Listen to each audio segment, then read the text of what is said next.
हिंदू धर्म में तो इतना पर्दा है कि वाल्मीकि जी की रामायण अगर आप पढ़ेंगे तो उसमें यहां तक लिखा है कि रामचंद्र जी की पत्नी सीता का जब हरण हुआ और रावण लेके जब भागा तो हनुमान और लक्ष्मण जब तलाश करने के लिए गए तो सीता जी बड़ी चालाक थी, कहीं चप्पल फेंक गई, कहीं नथुनी फेंक गई, कहीं दुपट्टा फेंक गई, कहीं चप्पल फेंक गई, कहीं कड़ा फेंक गई। हनुमान एक एक चीज, ये चप्पल किसकी है? लक्ष्मण कहते मेरी भाभी की है, सीता की। चलो इसी रास्ते से ले गया। और आगे के दुपट्टा मिला, ये दुपट्टा किसका है? कहा ये दुपट्टा भी मेरी भाभी का है, सीता का। चलो और आगे चलो, इसी रास्ते से लेकर गया। और आगे बढ़े, एक एक चीज हनुमान जी देते गए और लक्ष्मण पहचानते गए। लास्ट में नाक में पहनने वाली नथुनी मिली, नथुनी। तो हनुमान ने कहा ये नथुनी किसकी है? जल्दी से लक्ष्मण ने कहा अरे यार हनुमान जी ये नथुनी नहीं मालूम है, ये शायद मेरी भाभी की होगी। हनुमान ने कहा सारी चीजें पहचान गए, नथुनी कह रहे होगी। तो हनुमान जी के इस प्रश्न पर क्या जवाब दिया लक्ष्मण ने? हनुमान जी ये नथुनी अगर मेरी भाभी की थी भी तो मेरी भाभी नाक में पहनती थी, इसलिए मैं नहीं पहचान पा रहा हूं, क्योंकि मैंने आज तक अपनी भाभी का चेहरा नहीं देखा। कहा क्यों? कह वो मेरी भाई की पत्नी है सीता, मेरे भाई की राम की पत्नी है, मैं कौन होता हूं उसको देखने वाला, उस पर नजर डालने वाला, उसके चेहरे को देखने वाला। गौर करो, रामचंद्र जी के भाई लक्ष्मण ने अपनी सगी भाभी सीता जी का चेहरा नहीं देखा, देवर ने भाभी का चेहरा नहीं देखा। ये हिंदू धर्म की मनुष्य आज वाल्मीकि रामायण आज तक कह रही है, आज तक ये सबसे पुरानी रामायण है वाल्मीकि की, जो 2000 साल पहले लिखी गई है।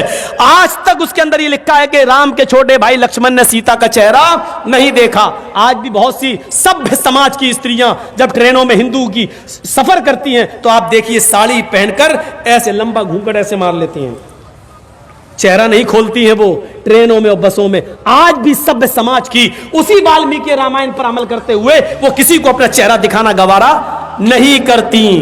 अल्लाह की मार ऐसी पड़ी, कल तक जो पर्दे का चेहरा छिपाने का मजाक उड़ाते थे, आज अल्लाह ने सबके चेहरे छिपवा दिए। छिपाओ, डालो मास्क अपने मुंह पर। बहुत बंदरियां बनी फिरती थी अमेरिकन, चुड़ैल जैसे मुंह लिए फिर। ये खूबसूरत होती थोड़ी है आपको जैसा लगता है। अगर बारिश हो जाए ना सड़क पर बाजारों में तो इनका सारा क्रीम और पाउडर धुल जाएगा, इनकी औलाद इनको नहीं पहचान पाएगी कि मेरी अम्मा कहां गई। आप जिनके पीछा कर रहे हैं ये तो लिपस्टिक और क्रीम और पाउडर से लगती है 60 साल। आपको यकीन बता, मेरे इलाके का वाकया बता रहा हूं मैं आपको। 60 साल की बुढ़िया ने पहन लिया बुर्का, और खूबसूरत बुर्का, डिस्को बुर्का, फूल उल चढ़े हुए। अब 60 साल की बुढ़ी बेचारी चल रही है, बुर्का देखकर एक नौजवान उसका पीछा करने लगा। इतना खूबसूरत बुर्का था वो, नौजवान उसका पीछा करने लगा, चलने लगा।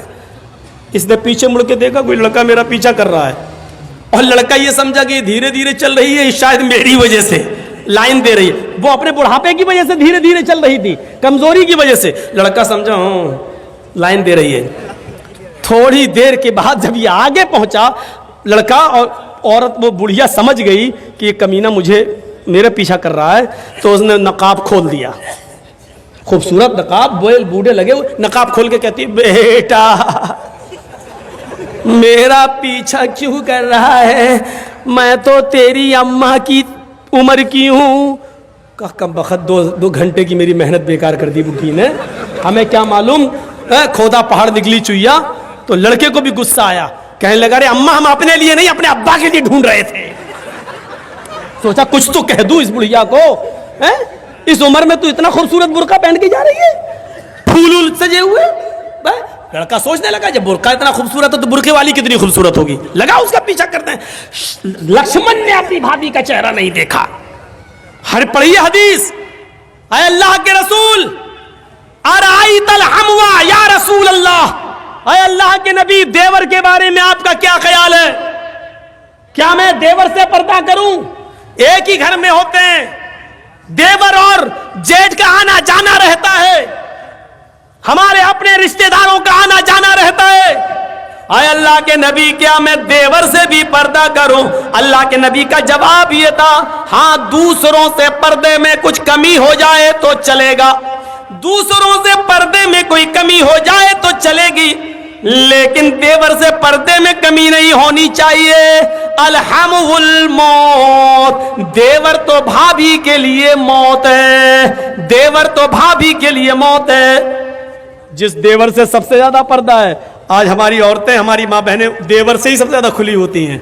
जो मजाक शौहर से भी नहीं करती वो देवर से कर लेती हैं। और एक हम हैं, भाभी को घर पहुंचा दो, अपने छोटे भाई को कह रहे हैं भाभी को घर पहुंचा दो। और ऐसे ही ससुराल में हमारा हाल है।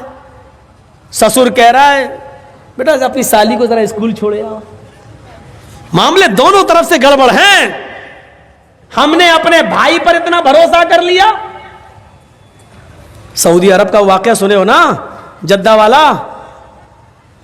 एक औरत बेचारी दर्द से कराह रही थी, दर्द से, और जद्दा के टैक्सी ड्राइवर बेचारा, उसको कोई कस्टमर नहीं मिला तो वो रुमाल मुंह पे डाल के लेटा हुआ था। जल्दी से औरत आई उसके पास, देखिए मुझे दर्द जे हो रहा है, बच्चे की पैदाइश की तकलीफ, जरा कोई करीब के हॉस्पिटल में लेके चलो, मुझे जल्दी से इलाज के लिए जाना है। ड्राइवर ने देखा, टैक्सी ड्राइवर ने, उसने कहा भाई औरत परेशान है, पेट बड़ा। उसने जल्दी से टैक्सी खोली, आओ बहन बैठो। उसने जल्दी से बिठाया और चल दिया। जद्दा के हॉस्पिटल में लेके पहुंचा और उसमें एंट्री होती है, तुम लेके आए हो? हाँ,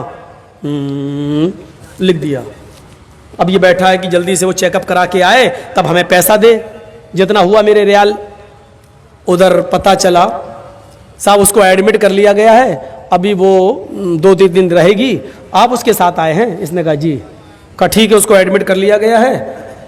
और उसने सोचा कि चलो अब हम चलें, 1-2 दिन के बाद आऊँगा, देख लूँगा अगर बच्चा अच्छा पैदा, अभी इतनी जल्दी छुट्टी थोड़ी हो जाएगी, डिलीवरी का मामला है, जब गुजरूंगा तब ले लूँगा पैसा। ऐसा वो चला गया।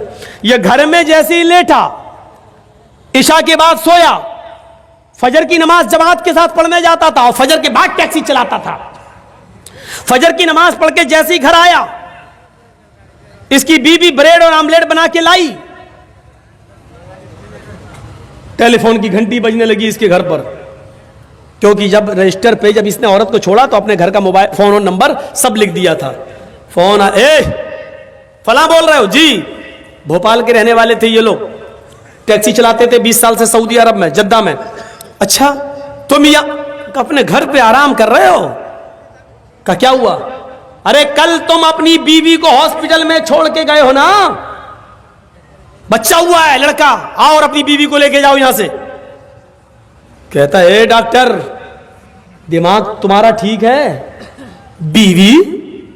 अच्छा हुआ ये फोन मैंने उठाया, कहीं मेरी बीवी ने उठाया हुआ होता तो कयामत आज ही आ गई होती। कहा आ रहे हो या मैं पुलिस भेजूं तुम्हारे घर? जिस औरत को यहां एडमिट कराने आए हो उसने कहा वही मेरा शौहर था जो यहां छोड़ के गया है। मैं आ रहा हूं, तेरा सत्यानाश जाए चुड़ैल डाइन। उसने टैक्सी चलाई और धर से चलाता हुआ चला गया। कहने लगा क्या बदतमीजी है? उसने कहा तुम मुझे छोड़ के चले गए, तुम्हें शर्म नहीं आई? मैं कितनी परेशान रोना शुरू कर दिया। औरत के आंसुओं में भी बड़ी ताकत होती है।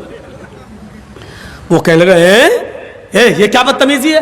डॉक्टर साहब ये मेरी बीवी नहीं है। डॉक्टर साहब नोक झोंक तो सब घरों में हो जाती है, थोड़ी सी लड़ाई हो गई, हमें यहाँ छोड़ के चला गया। नहीं मैं ये बेटा अरे मेरा नहीं है, चलो अपने घर के झगड़े अपने घर में खत्म करो, चलो। उसने कहा ऐसा है चेकअप कर लो। चेकअप कहा डीएनए टेस्ट करे। ये लड़का आदमी तैयार, कहने लगा ठीक है मैं डीएनए टेस्ट करूंगा। मामला इतना बढ़ गया कि डीएनए टेस्ट की नौबत आ गई। जब इसका ब्लड निकाला जाने लगा और लड़के का ब्लड, तब औरत क्या कहती है? डॉक्टर साहब डीएनए टेस्ट कर लीजिए, लेकिन मशीन कभी कभी गलत रिपोर्ट भी दे देती है। अभी आदमी चिल्लाते हुए कहता चुप, गलत रिपोर्ट दे देती है। अभी पता चलता है 2 घंटे के बाद, 3 घंटे बाद जब रिपोर्ट आएगी, या 2 दिन 3 दिन के बाद, तब पता चलेगा। डॉक्टर साहब इसको यही रखिए, 2 दिन के बाद रिपोर्ट आएगी, मैं यहाँ हूं। 2 दिन के बाद गया, डॉक्टर साहब क्या आया? डॉक्टर साहब ने कहा बिल्कुल गलत, ये तुम्हारा बेटा है ही नहीं, जाओ। वो औरत पैर पे गिर गई। डॉक्टर साहब मैंने कहा था ना कि मशीन की रिपोर्ट कभी कभी गलत आ सकती है। आई, अल्लाह की कसम यही मेरा पति है, यही मेरा हस्बैंड है, यही मेरा आदमी है। डॉक्टर कहता है औरत नकले मत दिखा, चल ये तो इसका बेटा है ही नहीं, साफ साफ रिपोर्ट में आ गया ये बेटा किसी और का है, इसका नहीं है। वो कहने खूब रोई। डॉक्टर कहता मेरी बहन मैं तुम्हें कैसे बताऊं, इस आदमी की रिपोर्ट इतनी डेंजर है, इस आदमी की रिपोर्ट में तो ये आया है कि ये जिंदगी में कभी बाप बन ही नहीं सकता।